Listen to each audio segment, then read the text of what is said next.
5 people walk into a meeting late. And by the way, the latecomers are usually the troublemakers too.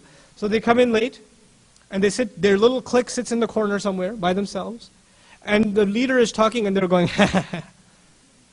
or they're they're making paper balls and throwing them at each other, or they're talking among each other, or they're smirking at the comments of other people, or they're whispering to each other, making the leader look incompetent, undermining the whole process. A great strategy, spread out. So when the latecomer comes in, he's sitting between 2 serious people like a prisoner. Right? But then even more important, وَإِذَا قِيلَ لَكُمُ انشُزُوا, when it is said to you, leave, disperse, unshuzu, get out, go away. When it is said to you, go away, go away. Why? There's a meeting. I'll make a hypothetical meeting, okay? There's a meeting, we're going to build a basketball court in the masjid, or at the masjid. There's a meeting going on, and you have an opinion about this thing. You don't think basketball courts should exist because they are haram or something, but you don't say anything in the meeting.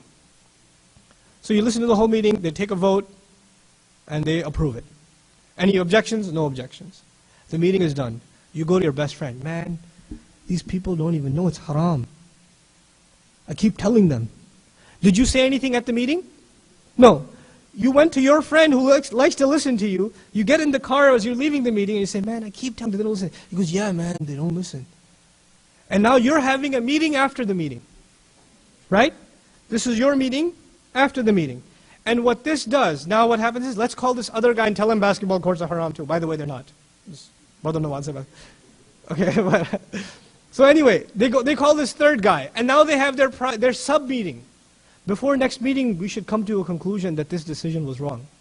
So now they come pre-prepared, a group from among the larger meeting group, with an agenda that they've already set on the side when they met by themselves. By the way, this is called najwa. This is called najwa. And this is a satanic thing. Why? This destroys the unity of a community. People realize that these guys are always on the same team. Our people are smart. They're not dumb. When you come to enough meetings and you guys are always ganged up together, people figure it out. So you know what other people do? Oh yeah? You want to make your team? We'll have our meeting after the meeting. We'll make our team. And eventually one board, one group, one executive committee turns into 2. Happens all the time. Happens all the time. Why does it happen? Because what is discussed in the meeting is not taken as an amana. These majalis, these meetings, they are a trust. So your friend calls you and says, let's talk about that thing we talked about at the meeting. You say, no, no. We will talk about it at the next meeting in front of everyone. If you want to talk about it, talk to the Amir directly. Don't talk to anybody else. Or talk to everybody at the same time.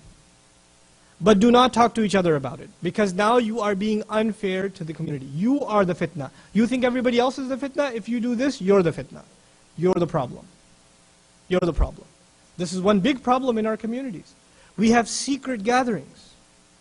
We have executive committees within executive committees that are trying to outdo the other. Then on top of this we have dhann. What this means is, instead of appreciating the fact that we're coming together for the sake of Allah, whatever our ignorance, our mistakes, our shortcomings, our misunderstandings, even of Islam maybe, we are waiting for our fellow volunteer to make a mistake. We're waiting for it. And as soon as they do, you know what we're going to do? Aha! I knew you weren't qualified. You see what you did? Email the world about it. Put it on the masjid homepage. Maybe even pass out a flyer after Jummah. Because this person made a mistake. You see what this person did? Let me tell you. May Allah forgive him. Let me tell you.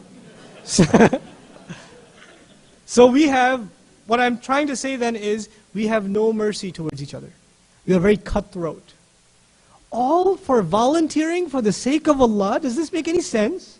To be cutthroat, to be this merciless, serving Allah's religion? Is this what the religion does? Allah Azza wa Jal describes the believers.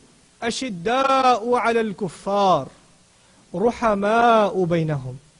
They are unflinching, tough, severe when it comes to the kuffar, to the disbelievers, the enemies of Islam. And when it comes to each other, what does he say? They're merciful. In another place he says, أَذِلَّةٍ عَلَى الْمُؤْمِنِينَ. They are powerless when they present themselves before believers. They step on their own ego to present themselves before their believers. They're humble before them. But we have egos. We look at each other with ego-filled eyes. That's how we look at each other. We give each other dirty looks. There's no humility in even the way we look at each other. But there's supposed to be humility. And when you have that, shaitan is being defeated. Shaitan is being defeated. One last thing, inshallah ta'ala, that I wanted to share with you about this organizational structure and another issue that we have within communities. There's the issue of permission. There's the issue of permission. Of course, when we work for something voluntarily, then, family comes up, work comes up, something personal came up, you don't want to talk about it. You weren't able to do what you were told